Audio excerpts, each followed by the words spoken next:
নভেম্বরের ১ তারিখ থেকে পলিথিন কারখানার বিরুদ্ধে অভিযান পরিচালনা করা হবে জানিয়েছেন পরিবেশ, বন, জলবায়ু পরিবর্তন ও পানি উপদেষ্টা সৈয়দা রেজওয়ানা হাসান। পিয়া বাটার ও ভিটামিন ই সমৃদ্ধ lily glam beauty soap. Lily, always beautiful.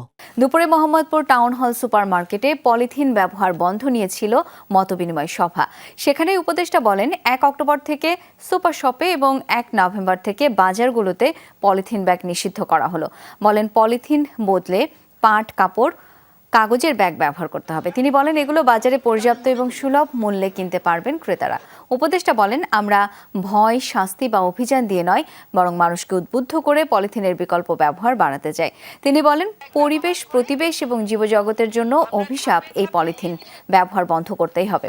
তবে ক্রেতা ও বিক্রেতারা বলছেন, কাঁচা মাছ, মাংস বহনের জুৎসই বিকল্প না হলে মিলবে না সুফল।